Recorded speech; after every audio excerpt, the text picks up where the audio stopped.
खौफनाक हत्याकांड की खतरनाक प्लानिंग।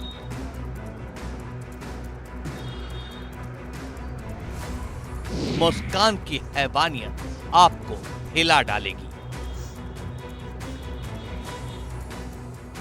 पति को 15 टुकड़ों में काटने वाली मुस्कान, एक गर्दन काटी थी उसकी और जो हथेलियां थी दोनों वो काट के ड्रम में डाल दिया। पति के कटे सिर के साथ प्रेमी के घर सोई पूरी रात। दुनिया इन दोनों की सच्चाई जान चुकी है। इन दोनों की हैवानियत की अब देश भर में चर्चा है।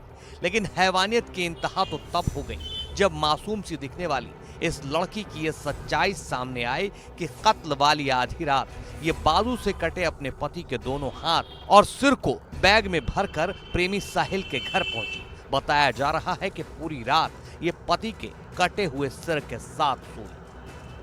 लेकिन इस हैवानियत की प्लानिंग इसने 22 फरवरी 2025 को तभी शुरू कर दी थी जब एक डॉक्टर के यहाँ अपने को डिप्रेशन का मरीज बताते हुए नींद की गोलियां लिखवाई। गूगल पर सर्च कर नींद और नशे की गोलियों की कुछ सॉल्ट और देखी। प्रेमी के साथ खैर नगर पहुंच गई और नींद और नशे की गोलियां खरीदी। दोनों ने बाजार से मीट काटने वाले 800 रुपए के 2 चाकू, 300 रुपए में उस्तरा और पॉली बैग खरीदे और फिर दोनों सही मौके के इंतजार में रहे।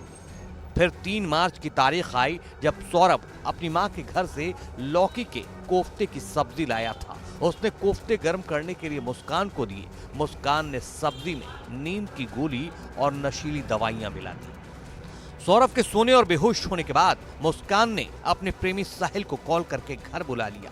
साहिल घर पहुंचा और दोनों ने मिलकर चाकू से ताबड़तोड़ वार कर सौरभ की हत्या कर दी।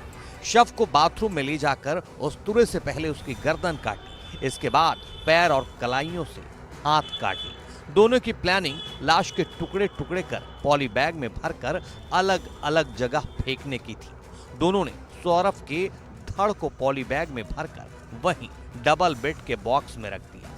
कटा हुआ सिर और कलाइयों से कटे हाथ साहिल दूसरे बैग में रखकर अपने घर ले गया। 4 मार्च को उन्हें अपने घर में कमरे में रखा मगर ठिकाने नहीं लगा सका। 24 घंटे तक सौरभ का सिर और हाथ साहिल के घर पर रखे रहे।